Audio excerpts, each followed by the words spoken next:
ഇത് വെച്ചുകൊണ്ട് പറയാണ്, ഈ രണ്ട് പക്ഷികളെ വെച്ചുകൊണ്ട് ജീവനെ ഈശനെ വകുത്തവാരറിവായി, ജീവേശ്വരന്മാരെ വേർതിരിച്ചറിയാൻ നമുക്ക് സാധിക്കുന്ന ഒരു രൂപമാണ് ഈ പദ്യത്തിൽ പറഞ്ഞിരിക്കുന്നത്. എങ്ങനെയാണത്? എന്താണ് ആ പക്ഷിയുടെ വ്യത്യാസം? ഈ രണ്ട് പക്ഷികളെന്ന് പറഞ്ഞാൽ അവർ ഒരു സവിശേഷമായ രണ്ട് പക്ഷികളെന്നാണ് പറഞ്ഞത്. അതുകൊണ്ട് തന്നെ നമുക്ക് ഊഹിക്കാം കൊക്കോ മൈനയോ തത്തയോ ഒന്നുമല്ല, വേറെ ഒരു വിശിഷ്ടമായ രണ്ട് പക്ഷികളാണ്. ഇതിൽ ഒന്നിൻ്റെ പേര് ജീവൻ, ഒന്ന് ഈശ്വരൻ. അപ്പോൾ ഈ ജീവൻ എന്ന് വ്യവഹരിക്കുന്ന ആ പക്ഷി, അതാണ് മരത്തിൻ്റെ താഴ്ന്ന കൊമ്പിലിരുന്നു കൊണ്ട് പഴങ്ങളെ, കായ് ഫലങ്ങളെ എല്ലാം കുത്തി കുത്തി ഓരോന്നും രുചിച്ച് വേറൊന്നിലേക്ക് ചാടി ഇങ്ങനെ ഭോഗങ്ങൾ രുചിച്ചുകൊണ്ടേയിരിക്കും.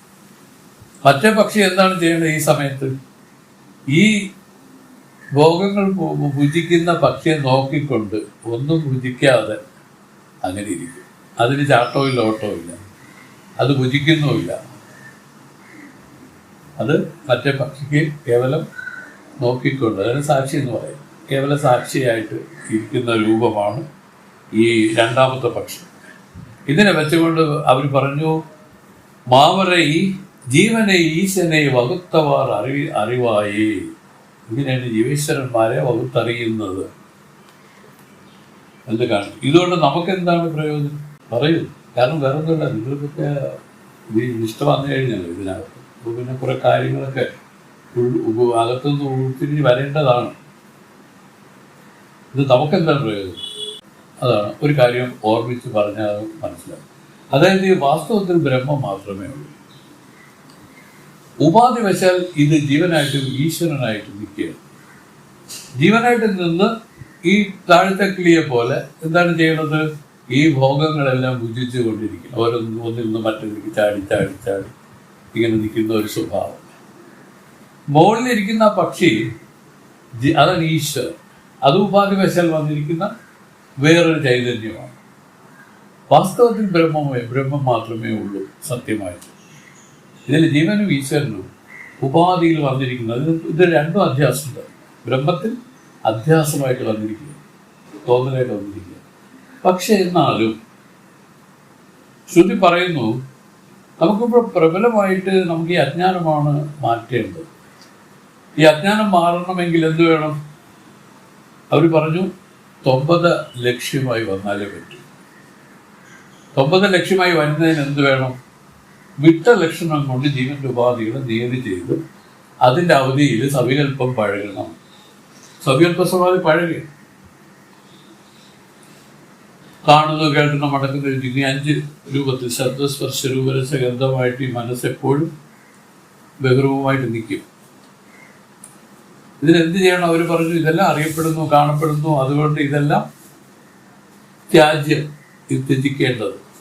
ഇതിലൊന്നും ഒരു ഇമ്പോർട്ടൻസ് കൊടുക്കാതെ ഇതിനെ വിട്ട് നിൽക്കുന്നതിനെയാണ് പറയുന്നത് ഉപാധി നേതി.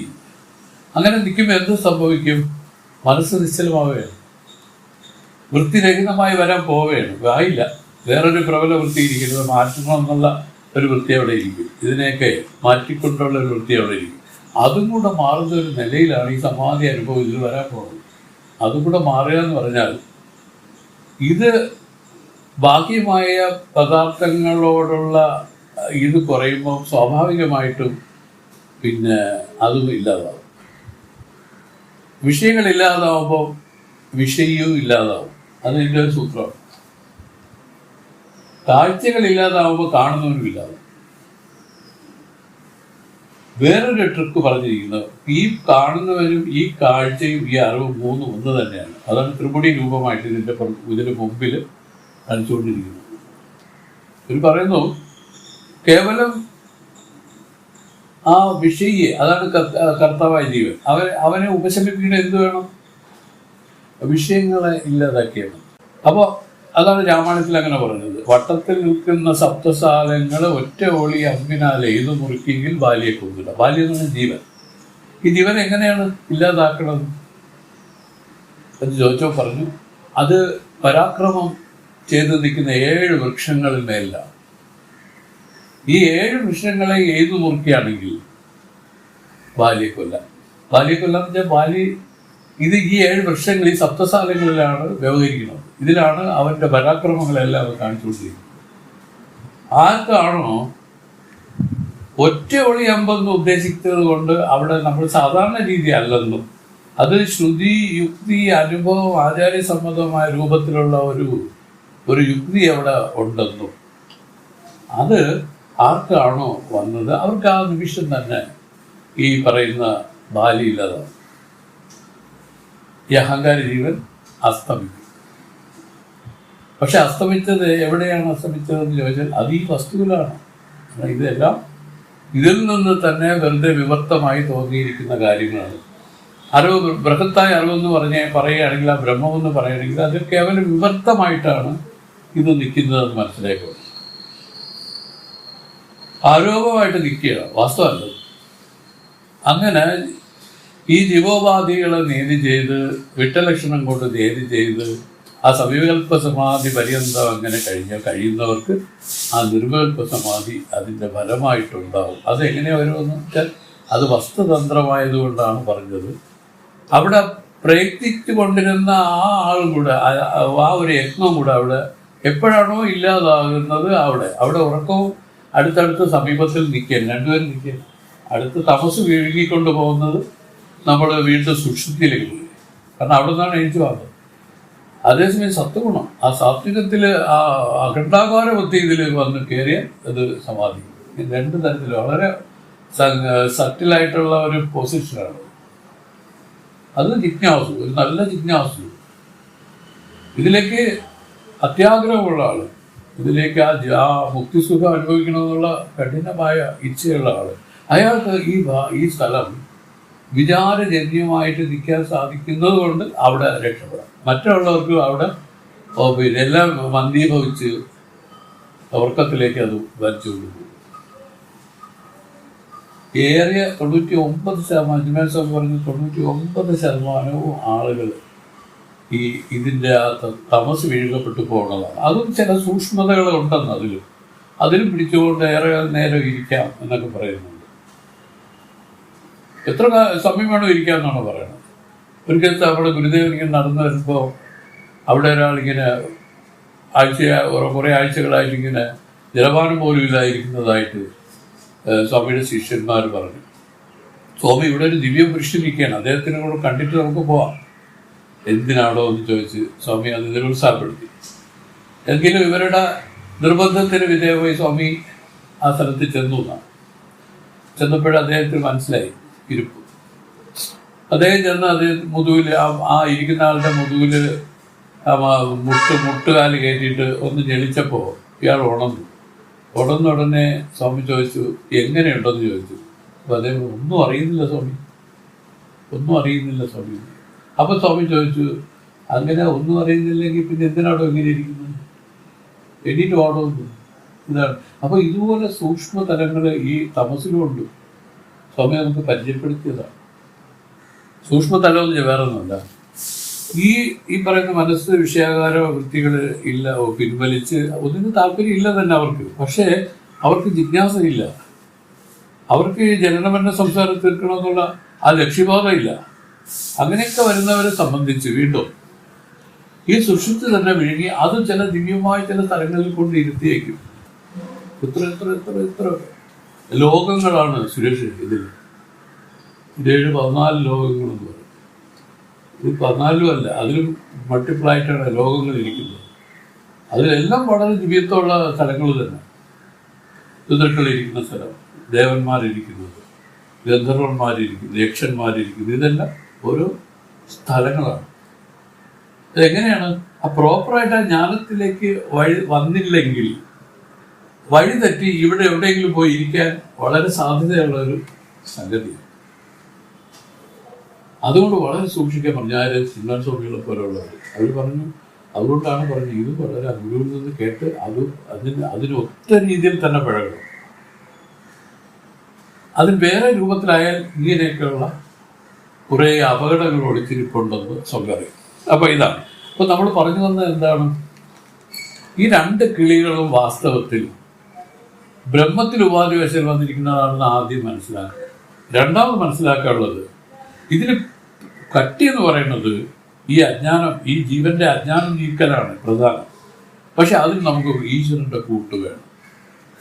ജീവന്റെ അജ്ഞാനം നീക്കുന്നതിനാണ് ഈശ്വരന്റെ കൂട്ട്.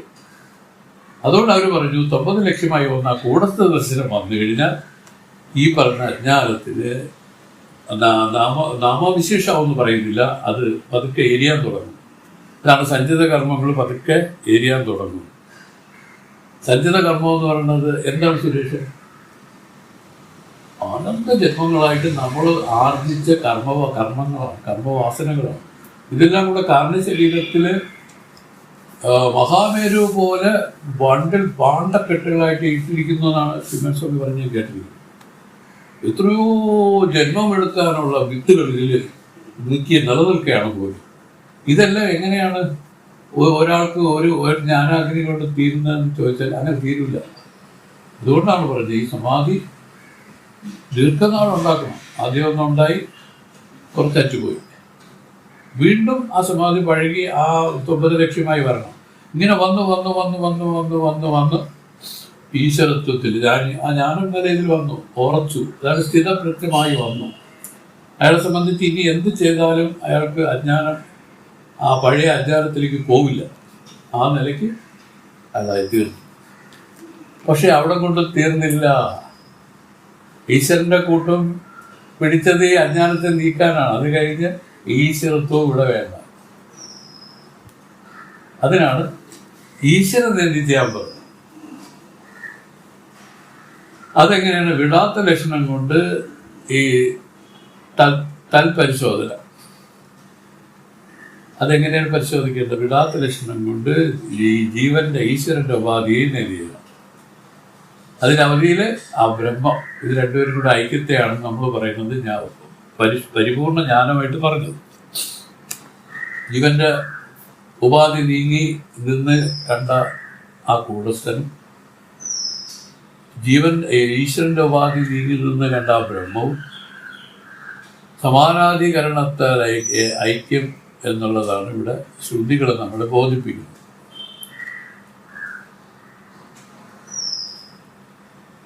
അപ്പോൾ ഇതാണ് രണ്ടും ഒന്നത്. സമാനാധികരണം എന്ന് വെച്ചാൽ രണ്ടും ഒന്നത്. ഇത് ബോധിപ്പിക്കാനാണ് ആദ്യം നമ്മൾ 2 കിളിയെ പരിചയപ്പെടുത്തിയിട്ട് ആ ഒരു കിളി ഇങ്ങനെ ഭോഗങ്ങൾ ഭുജിച്ച് ഇരിക്കുന്ന കിളിയായിട്ട് പറഞ്ഞു. രണ്ടാമത്തെ കിളി അത് ഭോഗങ്ങളൊന്നും ഭുജിക്കാതെ ഈ ഭുജിച്ചുകൊണ്ടിരിക്കുന്ന കിളിയെ നോക്കിക്കൊണ്ടിരിക്കുന്ന ഒരു കിളിയായിട്ട് പറഞ്ഞു. ഇത് രണ്ടുപേരെയും പരിചയപ്പെടുത്തിയതിന് ശേഷം വേദം നമുക്ക് അടുത്ത് പറയുകയാണ്. 59 இந்த ஜீவனால் வரும் அறுவகை எல்லாம் இவன் செயல் என்னாமல் அந்த தேவனால் வரும் என்ற மூடர்கள் அதோகதி அடைவார்கள். இந்த ஜீவனால் வரும் அறுவகை எல்லாம் இவன் செயல் அல்லாமல் அந்த தேவனால் அன்றனும் விவேகிகள் அமல வீடடைவாரே. സ്വാമി പറയണം, ഒരു എല്ലാവർക്കും പറ്റുന്ന ഒരു അബദ്ധത്തെ സ്വാമി ചൂണ്ടിക്കാണിക്കുകയും അത് മാറ്റാനായിട്ട് പറഞ്ഞ രീതിയാണ്. അതായത് இந்த ജീവനാൽ വരും അറുവകയെല്ലാം ഇവൻ செயல் என்னாமல் அந்த தேவனால் வரும் என்ற மூடர்கள் அதோகதி அடைவார்கள். இந்த ജീവനാൽ വരും അറുവകയെല്ലാം ഇവൻ செயல் അല്ലാமல் அந்த தேவனால் அன்றனும் விவேகிகள் അമല വീട് അടൈവാരേ. അതായത് തന്നുടെ പ്രാരബ്ധ പ്രവൃത്തികളായ കാമം, ക്രോധം മുതലായ ഹീന ഗുണങ്ങളെ, സർവജ്ഞത്വം മുതലായ കല്യാണ ഗുണങ്ങളുള്ള ശിവന്റെ പ്രവൃത്തികളാണെന്ന് വിചാരിക്കുന്നവർ പാപശക്തിക്ക് അധീനരാകുന്നു. അങ്ങനെ വിചാരിക്കുന്നത് കുറ്റമാണെന്ന് കരുതി അവയെ നീക്കി സന്മാർഗ വഴി ശ്രുതി കാണിച്ചിരിക്കുന്നതിനെ അടയാതെ ഇരിക്കുന്നത് തൻ്റെ ദേഹത്തിനുണ്ടായ രോഗങ്ങളെ ചികിത്സിച്ചു മാറ്റാതെ അപത്യമായി കഴിഞ്ഞ് രോഗം അധികരിച്ച് നാനാവിധമായ നരകങ്ങളിൽ വീണ് കഷ്ടപ്പെടുന്നത് പോലെ പാപശക്തി അധികരിച്ച് അതിൻ്റെ ഫലമായ നരകം മുതലായ നാനാവിധ കഷ്ടങ്ങളെ അടയുന്നത് കൊണ്ട് അധോഗതി അടയുവാർ എന്നും പറഞ്ഞിരിക്കുന്നു. അങ്ങനെയുള്ള ഹീനഗുണങ്ങളെ തൻ്റെ പ്രവൃത്തികളായി വിചാരിക്കുന്ന വിവേകികൾ അവകളെ നീക്കി ക്ഷേമമടയാൻ ആഗ്രഹിച്ച് സന്മാർഗത്തിൽ പ്രവർത്തിക്കുന്നതിനാൽ പുണ്യം അധികരിച്ച് ചിത്തശുദ്ധിയുള്ളവരായി ജ്ഞാനമടഞ്ഞ് അജ്ഞാനത്തിനും അതിൻ്റെ കാര്യമായിരിക്കുന്ന അനർത്ഥത്തിൽ നിന്നും വേർപെടുന്നതിനാൽ അമലവീടടൈവാരേ എന്നും പറഞ്ഞിരിക്കുന്നു. മൂഢന്മാർ അധോഗതി അടയുന്നു, വിവേകികൾ അമലവീടടയുന്നു. രാജാവ് താൻ നടപ്പിലാക്കിയ നിയമമനുസരിച്ച് നടക്കുന്നവരെ രക്ഷിക്കുകയും അതിന് വിപരീതം ചെയ്യുന്നവരെ ശിക്ഷിക്കുകയും ചെയ്യുന്നത് പോലെ ഈശ്വരൻ കാണിച്ചിരിക്കുന്ന സന്മാർഗ വഴിയെ സ്വീകരിക്കാതെ നിഷേധിച്ച് ജീവിക്കുന്നവരെ ദണ്ഡിച്ച് നരകയാതനകൾ അനുഭവിപ്പിക്കുന്നു. എന്നാൽ വിധി അനുസരിച്ച് അതിൽ അതീവ പ്രീതിയോടുകൂടി നടക്കുന്നവരെ വിവേകികൾക്ക് പരമസൗഖ്യമടയും പ്രകാരം ഈശ്വരൻ അനുഗ്രഹിക്കുന്നു. ആ അനുഗ്രഹം തന്നെയാണ് ജ്ഞാനം. ഈശ്വരൻ്റെ ഒരു അനുഗ്രഹമാണ്. ഫലം എന്താണ്? ആനന്ദം. ആനന്ദത്തിൽ കുളിച്ച് കഴിയുമവർ. അങ്ങനെ അതാണ് അവർക്ക് ഈശ്വരൻ കൊടുക്കുന്നത്. അത് മുക്തിസുഖം എന്ന് പറയുന്നത്. ഈ പരമാനന്ദം പരമതായിട്ട് അവർ നടക്കും. അങ്ങനെയുള്ള മഹാത്മാക്കളിൽ അങ്ങനെയാണ്.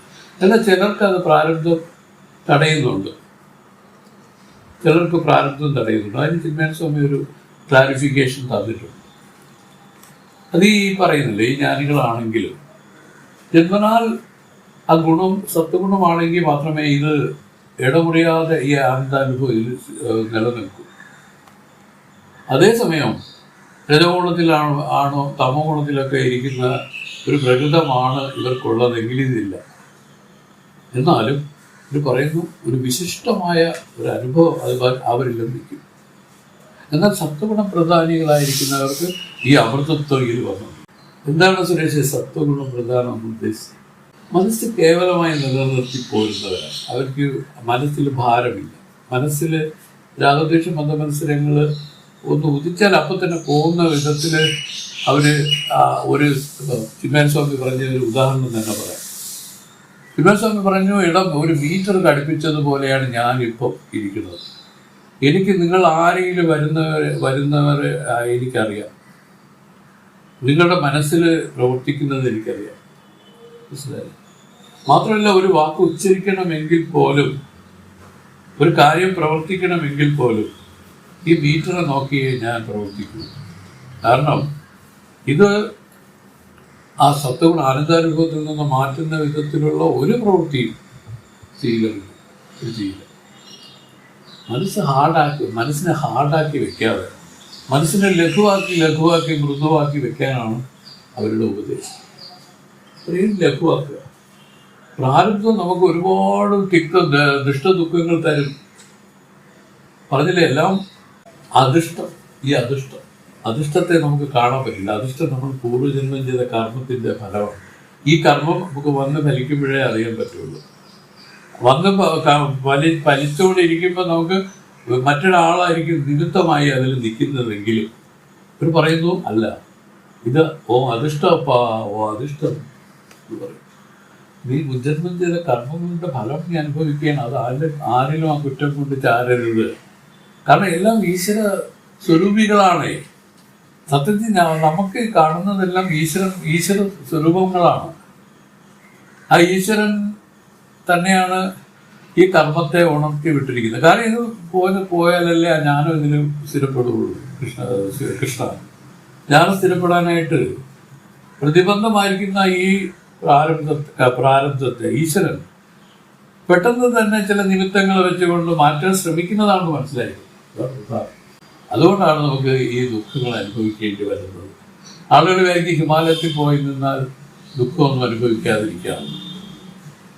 ഈ ദുഃഖം അല്ലെങ്കിൽ ഈ പറയുന്ന അധിഷ്ഠം എവിടെ പോയൊളിച്ചാലും വരും. എവിടെ പോയൊളിച്ചാലും അനുഭവിച്ചു വരും. ഇവിടെ ഒരാൾ മുഖാന്തരം നമുക്ക് തോന്നിയത് അവിടെ വേറൊരാൾ മുഖാന്തരം വന്നിരിക്കും. അതിന് മാറ്റമില്ല. കാരണം ഇതിരിക്കുന്നത് ഒളിച്ചിരിക്കുന്നത് നമ്മുടെ ഉള്ളിലല്ലേ. സുരേഷ്, ഇത് ഉള്ളിലല്ലേ ഇരിക്കുന്നത്. എന്തുകൊണ്ട് അതിൽ ക്രോസ് വന്നു? ആ ഒരു ആശയം ഒരാൾ പറഞ്ഞു. ആശയത്തിൽ വരുന്ന ക്രോസ് അല്ലെങ്കിൽ ഒരു ഒരച്ചിൽ എന്തുകൊണ്ട് വന്നു? നമ്മുടെ ഉള്ളിലിരിക്കുന്ന ആ ഒരു വൃത്തിയാണത്. പക്ഷെ ആ വൃത്തി എങ്ങനെ വന്നു? അത് കർമ്മത്തെ അനുഭവിച്ചേ അത് തീരുള്ളൂ, നശിക്കുള്ളൂ. അതുകൊണ്ട് അത് ഉണ്ടായിക്കൊണ്ടിരിക്കും. അതുകൊണ്ടാണ് മനോവൃത്തികളെല്ലാം വിവേകത്തോടുകൂടി തടയുന്ന ഒരാൾക്ക് കുറച്ചൊന്ന് തെല്ലൊന്ന് കുറഞ്ഞിരിക്കും, അത്രേ ഉള്ളൂ. അവർക്കും അനുഭവിക്കേണ്ടി വരും. നമ്മൾ ചെയ്ത കർമ്മത്തിന് വേറെ ആരെങ്കിലും കർമ്മം അനുഭവിക്കും. ഇവിടെ പറയുന്നു ഈ ജീവന്മാർ ചെയ്യുന്ന അറിവുക, അതായത് ഈ പറയുന്ന പ്രവൃത്തികളായ കാമം, ക്രോധം മുതലായവയെല്ലാം ഈ ഗീന ഗുണങ്ങളെ സർവജ്ഞത്വമായ കല്യാണ ഗുണങ്ങളുള്ള ശിവന്റെ പ്രവൃത്തികളെന്ന് വിചാരിക്കുന്നവർ ചിലർ പറയാറുണ്ട്, ഞാനെന്ത് ചെയ്തു, ഞാനൊന്നും ചെയ്യുന്നില്ല, പരമാർത്ഥം. പക്ഷെ ഈ രാഗദ്വേഷങ്ങൾ ഇതിൽ ഉണ്ടായിക്കൊണ്ടിരിക്കുന്നു. അതിന് ഞാൻ കാരണമാണോ എന്ന് ചോദിച്ചിട്ട് വേണമെങ്കിൽ അവർ അല്പശാസ്ത്രയുക്തിയാലും പറയും ഞാനല്ല കാരണം, പറയും അവർ. ഇതിലിങ്ങനെ നടക്കുകയാണ്. പക്ഷെ ഇതിൽ നടക്കുന്നത് എന്തുകൊണ്ടെന്ന് ചോദിക്കുമ്പോൾ അവർ പറയും ഇതെല്ലാം ഈശ്വരൻ ചെയ്യാനാണോ. അങ്ങനെയൊക്കെ ആശ്വസിച്ച് നടക്കുന്ന ഇവരെ വേദം പറഞ്ഞിരിക്കുന്ന മൂഢാത്മാക്കളെന്ന് പറയും. ശിവന്റെ പ്രവൃത്തികളെന്ന് വിചാരിക്കുന്നവർ പാപശക്തിക്ക് അധീനരാകുന്നു. അങ്ങനെ വിചാരിക്കുന്നത് കുറ്റമാണെന്ന് കരുതി അവയെ നീക്കി സന്മാർഗ വഴി ശ്രുതി കാണിച്ചിരിക്കുന്നതിനെ അടയാതെ ഇരിക്കുന്നത് ദേഹത്തിലുണ്ടായ രോഗങ്ങളെ ചികിത്സിച്ച് മാറ്റാതെ അപത്യമായി കഴിഞ്ഞ് രോഗം അധികരിച്ച് നാനാവിധ നരകങ്ങളിൽ വീട് കഷ്ടപ്പെടുന്നത് പോലെ. അതാണ് ഉദാഹരണം. കാരണം പറഞ്ഞു തന്നോ പസ്യം എന്ന് പറഞ്ഞാൽ ഇതിലൊരുപാട് സായി പറഞ്ഞ സാധന ജനിച്ച സംതൃപ്തിയുണ്ട്. ശമം, ദമോപരതി തുടങ്ങിയ അതെല്ലാം പത്യമാണ്. ഈ പത്യങ്ങളെല്ലാം നമ്മൾ വിട്ടുകളയാൻ പറ്റില്ല. ഞാൻ അടഞ്ഞതിന് ശേഷം വിട്ടുകളയാൻ. അങ്ങനെ ഇതെല്ലാം വിവേകത്തോടുകൂടി നോക്കിക്കണ്ട് ഇതിൽ നിൽക്കുന്നവരെ സംബന്ധിച്ച് ഈ പ്രശ്നങ്ങൾ ഒരു പരിഹാരമാണ്. കാരണം അവർ ദുഃഖദുഃഖം അനുഭവിച്ചാലും അവർ കുതറി ഈ കാമക്രോധങ്ങളൊന്നും പിന്നെ ഉണ്ടാക്കില്ല. ഒരു ഉദാഹരണമാണ് നമ്മുടെ മഹത്തുക്കൾ. പണ്ടത്തെ പിള്ളേർ വെള്ളരിക്ക മോഷ്ടിച്ചില്ല. അദ്ദേഹം എന്തോ ഒരു കാര്യം കൊണ്ട് അത് വെള്ളരിക്ക തോട്ടത്തിൽ കൂടെ വന്നേ ഉള്ളൂ. പക്ഷെ പൊതിരെ അടിച്ചു എന്ന് പറയുന്നില്ലേ, അടി കൊണ്ടിട്ട് ഒരക്ഷരം തിരിച്ച് പറഞ്ഞില്ല. മാത്രമല്ല അയാൾക്ക് കലി തിരിച്ച് പറയാത്തതുകൊണ്ട് കലി കൂടും ഈ അടിക്കുന്നവർക്ക്. പിന്നീട് ഇവ മിണ്ടുന്നത് വരെ, നോവുന്നതെന്ന് അറിയുന്നത് വരെ അടിക്കുകയാണ്. അല്ലെങ്കിൽ ഒയ്യോ എന്ന് വിളിച്ചാൽ ഒരു 5-6 വിളി കേൾക്കുമ്പോഴെങ്കിലും അടി നിർത്തിയിട്ട് അവൻ പോകും. അങ്ങനെയല്ല, ഇദ്ദേഹം ചെറിയ ചിരിയോടുകൂടിയാണ് ഈ അടി കൊള്ളുന്നത്. അപ്പോൾ അവൻ ചെന്നാൽ പിന്നെ ഇവന് നോവിക്കണോ എന്നുള്ള വിചാരത്തിൽ അടിക്കും. അടിച്ച് താഴെയിട്ട് അവസരം കലി തീരാത്തതുകൊണ്ട് ആ ചെളിക്കകത്ത് ചവിട്ടി താഴ്ത്തി വെച്ചെന്നാണ്. പെട്ടെന്നാണ് അദ്ദേഹത്തിന്റെ എന്ത് പറയുന്ന എഴുതിയെടുക്കുന്ന ഒരാൾ ഇതിന് പുറകെ വരും. അയാൾ കുറച്ച് എവിടെയോ ഒത്തിരി ലേറ്റായിപ്പോയി. അതാണ് ഇത്തിരി സംഭവിച്ചത്. ഇവിടെ വന്നപ്പോൾ കാണാൻ ആളിനെ കാണാമല്ലോ, ഈ ഇതിനകത്ത് കയറാനുണ്ട്, പിന്നെ കാണുന്നില്ല. അങ്ങനെ അയാൾ അവിടെ എല്ലാം തപ്പി കിടന്നപ്പോഴാണ് കാണുന്നത്. 2 കണ്ണാണ് കണ്ടെന്നാണ് പറഞ്ഞത്. കണ്ണ് മാത്രം ഇങ്ങനെ വിരങ്ങണത്.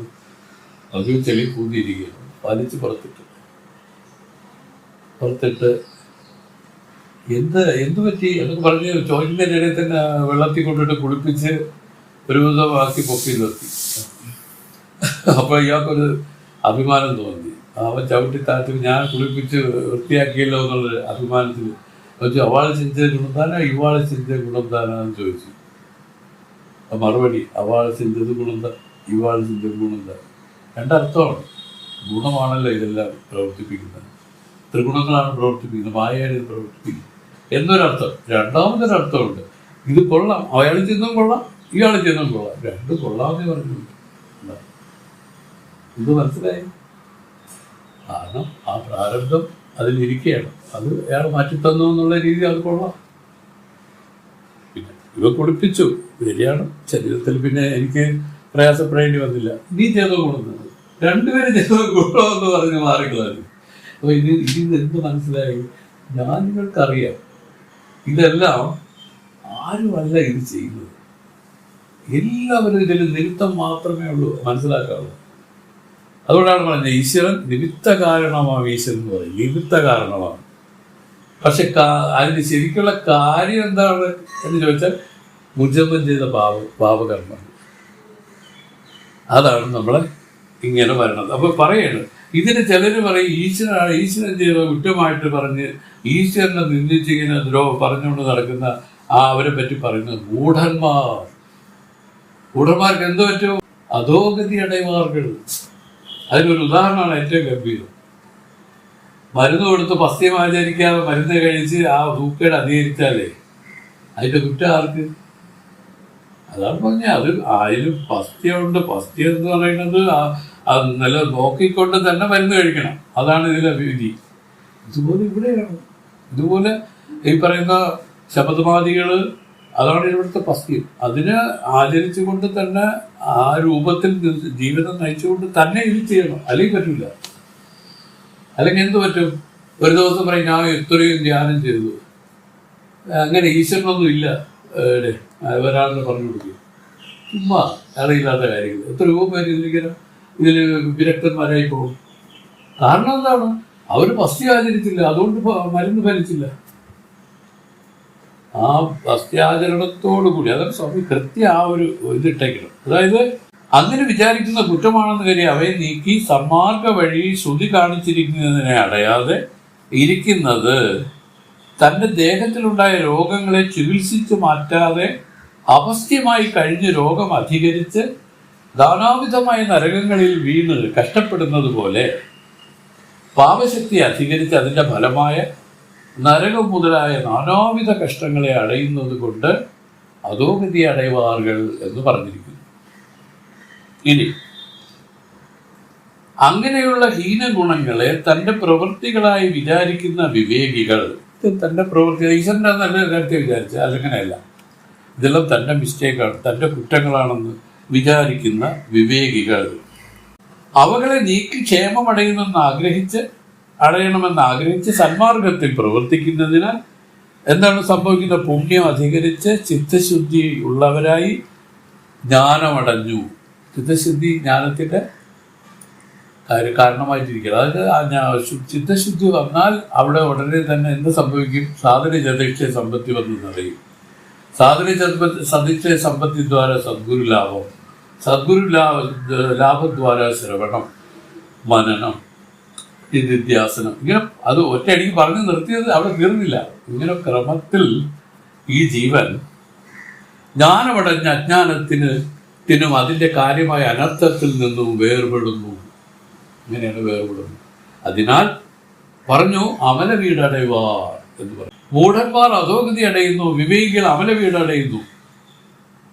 ഒരു ചെറിയൊരു ഉദാഹരണങ്ങളോട് സ്വാമിയോട് പറയുന്നു. അതായത് രാജാവ് താൻ നടപ്പിലാക്കിയ നിയമമനുസരിച്ച് നടക്കുന്നവരെ രക്ഷിക്കുകയും അതിന് വിപരീതം ചെയ്യുന്നവരെ ശിക്ഷിക്കുകയും ചെയ്യുന്നത് പോലെ ഈശ്വരൻ കാണിച്ചിരിക്കുന്ന സന്മാർഗ വഴിയെ സ്വീകരിക്കാതെ നിഷേധിച്ച് ജീവിക്കുന്നവരെ ദണ്ഡിച്ച് നരകയാതനകൾ അനുഭവിപ്പിക്കുന്നു. എന്നാൽ വിധി അനുസരിച്ച് അതിനെ അതീവ പ്രീതിയോടുകൂടി നടക്കുന്നവരെ പരമസൗഖ്യമടയും പ്രകാരം ഈശ്വരൻ അനുഗ്രഹിക്കുന്നു എന്ന് പറഞ്ഞാണ് ആ പദ്യം ഉപസംഹരിച്ചത്. പിന്നെ ജീവനാൾ വരും അറുവകയെല്ലാം ഇവൻ ചേലെന്നാമൽ അന്ത തേവനാൾ വരുമെന്റെ മൂടറുകൾ അധോഗതി അടൈവാറുകൾ. ഇന്ന് ജീവനാൾ വരും അറുവകയെല്ലാം ഇവൻ ചേലല്ലാമൽ അന്ത ദേവനാൽ അന്റനും വിവേകികൾ അമല വീടടൈവാറ്. 60ാമത്തെ നലമയയ്യനെ എല്ലാവർക്കും ദൈവനായകൻ പൊതുവാനാൽ ചിലരെ വാഴ്വിത്തൽ ചിലരുടെ കോപിത്തൽ ചെയ്വതേനെന്റായേൽ കുലവു മക്കളെ തന്നെ തந்தை പോൽ ചിട്ടരെ കുളിർന്ന് തുട്ടരെ കായ്വ കലകണൽ വഴി വരച്ചയും ദണ്ഡമും കരുണയെന്തറിവായേ. നലമയി അയ്യനെ എല്ലാവർക്കും ദൈവനായകൻ പൊതുവാനാൽ ചിലരെ വാഴ്വിത്തൽ ചിലരോട് കോപിത്തൽ ചെയ്വതേതെന്റായേൽ കുലവു മക്കളെ തந்தை പോൽ ചിട്ടരെ കുളിർന്ന് തുട്ടരെ കായ്വൻ കലകണൽ വഴി വരച്ചയും ദണ്ഡമും കരുണയെന്തറിവായേ. നലം മെയ് അയ്യന് ആനന്ദം തന്നെ തിരുമേനിയായി സ്വരൂപമായി വന്ന അലയോ ഗുരുവേ. ആനന്ദം തന്നെ തിരുമേനിയായി സ്വരൂപമായി വന്ന ഗുരുവേ. എല്ലാവർക്കും ദുഷ്ടൻ ശിഷ്ടൻ തുടങ്ങിയ എല്ലാവർക്കും ദൈവനായകൻ ദുഷ്ടൻ, ശിഷ്ടൻ തുടങ്ങിയ എല്ലാവർക്കും ദൈവനായകൻ എന്ന് പറയുന്നത് ബ്രഹ്മവിഷ്ണു രുദ്രൻ എന്ന ദൈവങ്ങൾക്ക് വിഭവായ ഈശ്വരൻ. കാരണം ഈ ബ്രഹ്മ വിഷ്ണു രുദ്രന്മാർക്കും വിഭവമായിരിക്കുകയാണ് ഈശ്വരൻ. അവരും കൂടെ ധ്യാനിക്കുന്ന ഏതൊന്നും അതാണ് ഈശ്വരൻ. ആ ഈശ്വരൻ പൊതുവാനാൽ, എല്ലാവർക്കും പൊതുവാണെങ്കിൽ, നമുക്കറിയാം ഈശ്വരൻ എല്ലാവർക്കും പക്ഷഭേദമില്ലാതെ എല്ലാവർക്കും തുല്യമായിട്ട് നോക്കിക്കൊണ്ട് നിൽക്കുന്ന ആളാണ്. പറയണേ, ചിലരെ വാഴ്വിത്തൽ, ചിലരുടെ കോപിത്തൽ, ചില ശിഷ്ടന്മാരെ ബുദ്ധിമുക്തികളെ കൊടുത്ത് അനുഗ്രഹിക്കുന്നതും, ചിലരോട് കോപിത്തൽ, ചില ദുഷ്ടന്മാരോട് ക്രൂരത കാട്ടുന്നത് ചെയ്യുന്നത് ഏനെന്തായേൽ ഇന്ത കാരണത്താൽ എന്ന് സംശയിക്കുന്നുവെങ്കിൽ, കുലവുമക്കളെ തനിക്കുള്ള പുത്രന്മാരെ തന്തൈ പോൽ ഗുണമുള്ള പുത്രന്മാരെ മോദിച്ച് അവർക്ക് വേണ്ടത് ചെയ്തു കൊടുക്കുന്നതും, കുറ്റം ചെയ്യുന്ന മക്കളെ ശാസിക്കുകയും അടിക്കുകയും ചെയ്യുന്നതും ഒരു പിതാവിനെ പോലെ ചിട്ടറിക്കുളിർന്ന് തന്നാൽ അരുളി ചെയ്യപ്പെട്ട ശാസ്ത്രവിധി അനുസരിച്ച് നടക്കുന്ന സാധുക്കളെ സന്തോഷിച്ച് പരമസുഖം പ്രാപിക്കാൻ അനുഗ്രഹിച്ച് തുട്ടനെ കായ്വൻ നിഷേധ വഴി നടക്കുന്ന അസാധുക്കളെ നരകാദികളാൽ ദണ്ഡിപ്പിക്കുന്നു.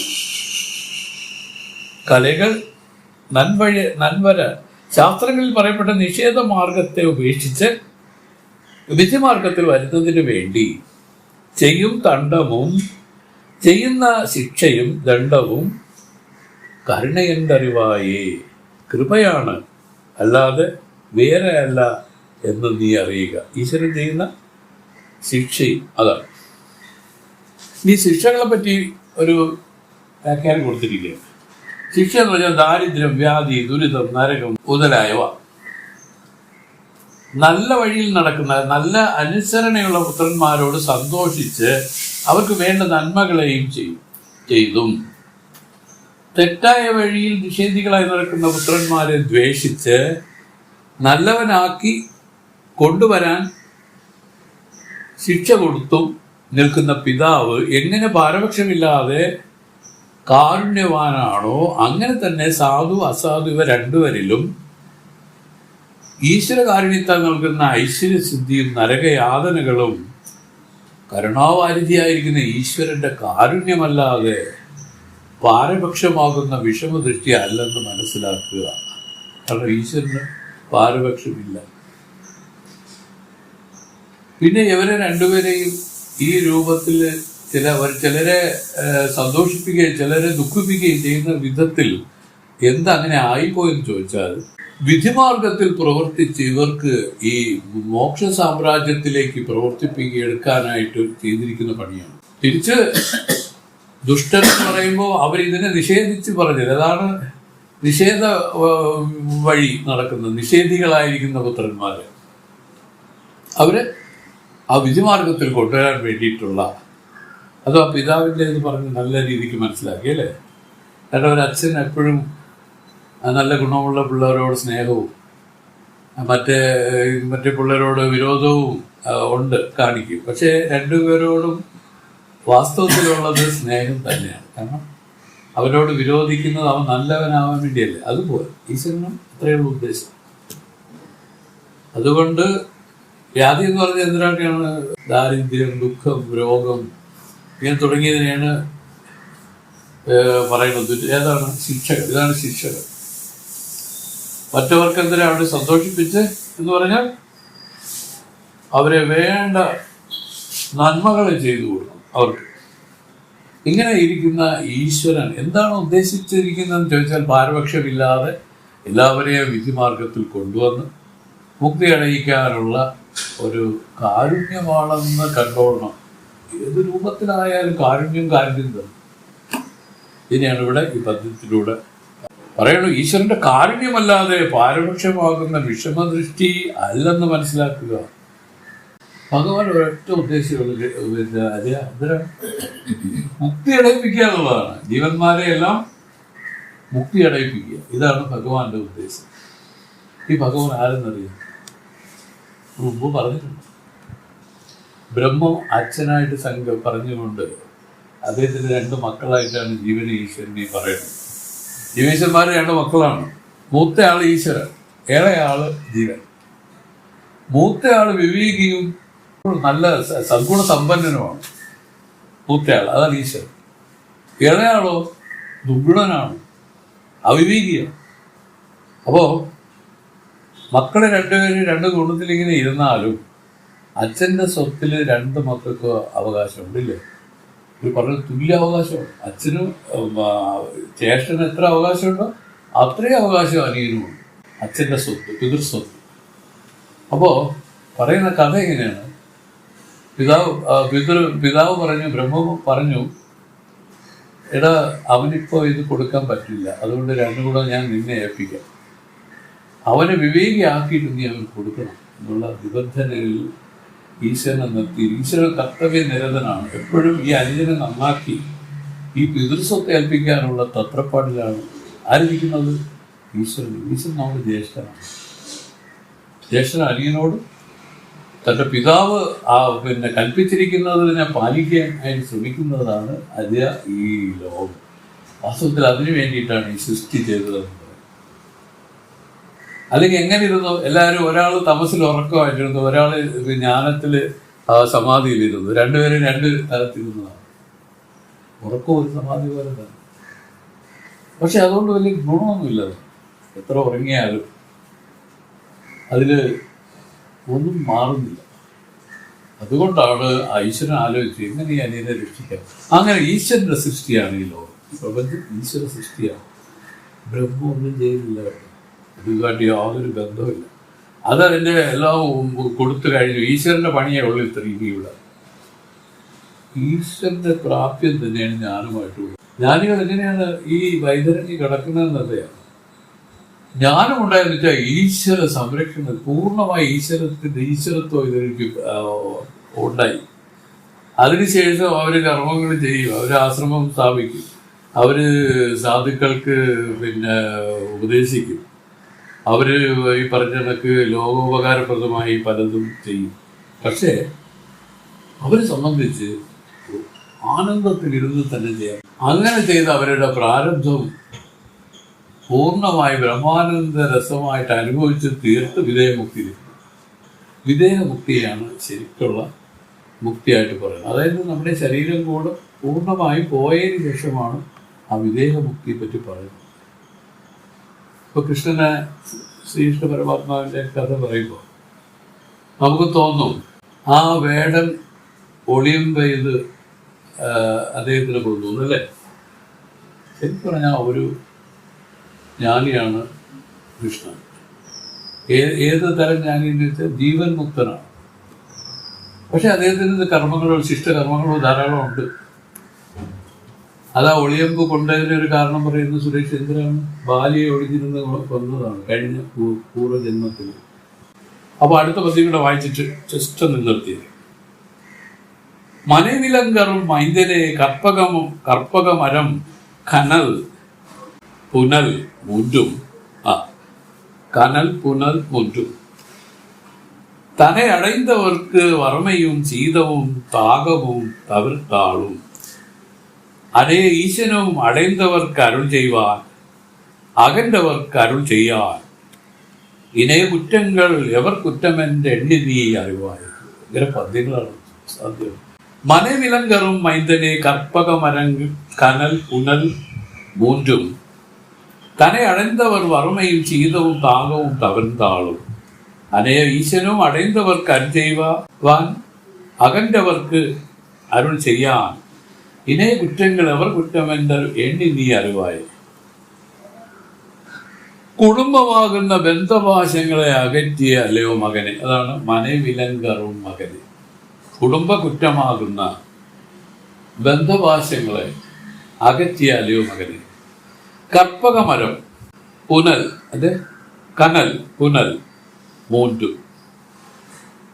തന്നെ അടൈந்தവർ വറുമയും ശീതവും താകവും എന്ന് വെച്ചാൽ കൽപ്പക വൃക്ഷം, തീയ്, ജലം ഇവ 3 പാരപക്ഷ്യമില്ലാതിരുന്ന് തന്നെ ആശ്രയിച്ചവർക്ക് വെയിലിന്റെ ആഘാതത്തെയും തണുപ്പിന്റെ ആഘാതത്തെയും ദാഹവും ക്രമപ്രകാരം അകറ്റി തണലും ചൂടും ദാഹശാന്തിയും തവരുതാളും അകറ്റി രക്ഷിക്കും. അതേ ഈശ്വരനും അതുപോലെ ചിലരോട് വെറുപ്പും ചിലരോട് ഇഷ്ടവും ഇല്ലാതെ ഈശ്വരനും അടയുന്നവർക്ക് പാരപക്ഷമില്ലാത്തവനെന്നറിഞ്ഞ് തന്നെ വേദത്തിൽ പറയപ്പെടുന്ന കാണ്ഡത്രയ വഴിയാൽ ആരാധിക്കുന്നവർക്ക് അനുഗ്രഹം നൽകും. അരുൾ ചെയ്യുവാൻ അകന്നവർക്ക് അരുൾ ചെയ്യാൻ, തന്നെ ആരാധിക്കാതെ വിട്ടുപോയവർക്ക് അനുഗ്രഹം ചെയ്യുകയില്ല.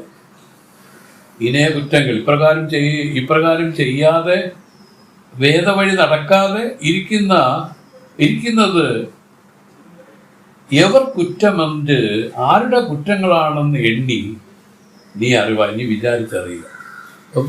വേദത്തെ ആശ്രയിക്കാതെ നിൽക്കുന്ന കുറ്റമുള്ളത്, വേദത്തെ ആശ്രയിക്കാതെ നിൽക്കുന്ന രൂപത്തിൽ കുറ്റം ചെയ്താണ് എല്ലാവരും നിൽക്കുന്നത്. അതുകൊണ്ട് അവർ പറയുന്നു, ഇത് വാസ്തവത്തിൽ ഈ കുറ്റങ്ങൾ ആരുടെ കുറ്റമാണ്? ഈശ്വരന്റെ കുറ്റമാണ്. അപ്പോൾ എല്ലാം ഈശ്വരന്റെ തലയിൽ വെച്ച് കെട്ടേണ്ടവരാണ് ഇപ്പോൾ ഉള്ളത്. കാരണം ഞാൻ ഒന്നും ചെയ്തില്ല, എല്ലാം അങ്ങനെ എല്ലാം കൃഷ്ണ എന്നെ എറിയല്ലേ, എനിക്ക് നോവണോ എന്നൊക്കെ പറയുന്ന ചില ആളുകൾ കണ്ടിട്ടില്ലേ? അത് ഈ ഭക്തന്മാരുടെ തലത്തിൽ ഒരു വിചാരമാണ്. അത് തെറ്റാണ്. ഈശ്വരൻ നിഷ്ക്രിയനാണ്. ഈശ്വരൻ ഏത് ഈശ്വരനാണ്? ബ്രഹ്മവിഷ്ണു മഹേശ്വരന്മാരും പോലും ഭജിക്കുന്ന ഈശ്വരൻ, അതാണ് ഏക ഈശ്വരൻ. ആ ഈശ്വരൻ ഇതുപോലെ പക്ഷഭേദമുള്ള ആളല്ല. അപ്പൊ അങ്ങനെ ഇരിക്കെ ജീവൻ പറയുന്നു, ഇതൊന്നും ഞാൻ ചെയ്തിട്ട് വരുന്നതല്ല. പക്ഷെ ഞാൻ ചെയ്തിട്ട് വരുന്നതല്ലെന്ന് ഇങ്ങനെ അറിയാം. കഴിഞ്ഞമ്മ ചെയ്ത് വെച്ചിരിക്കുന്നത് ഇവർ കാണാൻ പറ്റാത്തതുകൊണ്ടല്ലേ. എന്നെ അവർ ചീത്ത പറയും. സത്യത്തിൽ ഞാൻ ഈ ജന്മത്തിൽ ആർക്കും ഒരു ഉപദ്രവം ചെയ്തിട്ടില്ല എന്ന് പറഞ്ഞാൽ ഈശ്വരൻ ചെയ്തതായിട്ട് പറയുന്നത് പോലെയാവും. അങ്ങനെയാണ് കുറ്റം ഈശ്വരന്റെ വകയിൽ പഴിചാരുന്നത്. പറയണ അതല്ല, ഇതെല്ലാം നിന്റെ മാത്രം കുറ്റമാണ്, നീയാണ് ഇതെല്ലാം ചെയ്തു വെച്ചത്, എന്നെ അതിൽ പിടിച്ചിട്ടുണ്ട. ഇതാണ് എൻ്റെ ഈശ്വരനെ സംബന്ധിച്ച് പറയുന്നത്. ഈശ്വരൻ പാരപക്ഷമില്ലാതെയാണ് ഇരിക്കുന്നത്. ഇനി ഒരു പക്ഷേ അങ്ങനെ ദണ്ഡവും ചെയ്യുകയാണെങ്കിലോ അത് എന്തിനു വേണ്ടി ചെയ്തു? വിധി നിഷേധങ്ങളിൽ വിധിമാർഗത്തിൽ പ്രവർത്തിക്കാനും അതുവഴി വേദം അനുശാസിക്കുന്ന രൂപത്തിൽ നിന്ന് മുക്തി അടയാനുമാണ്. മറ്റത് നിഷേധ വഴിയിൽ പോയി ഈ പറയുന്ന രൂപത്തിൽ അവർ തന്നെ ശിക്ഷകൾ ഏറ്റുവാങ്ങും. ഇത്രയുള്ള വ്യത്യാസം. ഇതാണ് ഈ പദ്യം കൊണ്ട് അവർക്ക് പറഞ്ഞു തന്നത്. വായിക്കുന്നതോറും ഭയങ്കര അറിവും ക്ലാരിറ്റിയാണ്. ഇതാണ് കൈവല്യം നവനീതം എന്ന് പറയുന്നത്. ഈ ശാസ്ത്രം പഠിച്ചാൽ സകല സംശയങ്ങളും തീരുക. ഇതിനെയാണ് ശ്രുതിജ്ഞാനം ഉപദേശിക്കുന്നത്. സ്വാമിക്കാണ് ശ്രുതിജ്ഞാനം ഉപദേശിച്ചത്. ആശ്രമത്തിലെ പലർക്കും ശ്രുതിജ്ഞാനം ഉപദേശിച്ചിട്ടില്ല. അതിലും ഒരു കാറ്റഗറി തിരിച്ചാണ് സ്വാമി ഉപദേശിച്ചിട്ടില്ല. ആര്? ശ്രീരാമാനന്ദ ഗുരുദേവൻ. 4-5 പേർക്കാണ് പോലും ശ്രുതിജ്ഞാനം ഉപദേശിച്ചു കൊടുത്തത്. അതില് വലിയ പ്രമുഖനാണ് നമ്മുടെ മാധവാനന്ദ ഗുരുദേവൻ. അദ്ദേഹമായിട്ടുള്ള ഒരു അടുപ്പമാണ് ചിന്മയാനന്ദ സ്വാമികൾക്ക് ഇത് കിട്ടാനിടയായത്. അല്ലെങ്കിൽ കിട്ടാൻ പോകുന്നില്ല, അറിയാൻ പോലും പോണില്ല. അവിടുത്തെ ചരിത്രം പോലും നമുക്കറിയാൻ ഒക്കില്ല. ആർക്കറിയാത്? ഇപ്പം ആർക്കില്ല അറിയാം. ആർക്കറിയാത്? വൃത്തിത്വം അറിയില്ല. വളരെ ഒരുപാട് കാര്യങ്ങൾ അതിൻ്റെ ബെറ്റിൽ നടക്കുന്നതെല്ലാം നമുക്കറിയാൻ പറ്റി. ഇങ്ങനൊരു മഹാത്മാ ഉള്ളത് കൊണ്ടാണ്. നമുക്ക് സ്വസ്ഥമായിട്ട് വിചാരിച്ച് അവിടെ പോയി എല്ലാം അറിയാൻ പറ്റും. ആരെങ്കിലും പറഞ്ഞു തരൂ. പരമേശ്വരൻ സ്വാമി, വിശ്വാസൻ സ്വാമിയൊക്കെ ഉണ്ടായിരുന്ന ഒരു കാലഘട്ടത്തിലാണ് ഇത് സ്വാമി ചിന്മയാനന്ദ സ്വാമി അവിടെ ചെല്ലുന്നത്. അവിടുത്തെ കംപ്ലീറ്റ് ചരിത്രവും ഇവരിൽ നിന്നും ഗ്രഹിക്കാൻ പറ്റും. ഗുരുദേവൻ എങ്ങനെയായിരുന്നു? ഗുരുദേവൻ വാസ്തവത്തിൽ അവരെല്ലാം പറഞ്ഞ് കേൾക്കുകയല്ല ചെയ്തത്, അനുഭവിച്ചറിയേണ്ടത്. എനിക്ക് പറയണ്ട. എനിക്കത് സമയം ഇവിടെ വരും, ഇവിടുത്തെ കാര്യങ്ങളെല്ലാം ചെയ്ത് അങ്ങ് പോകും.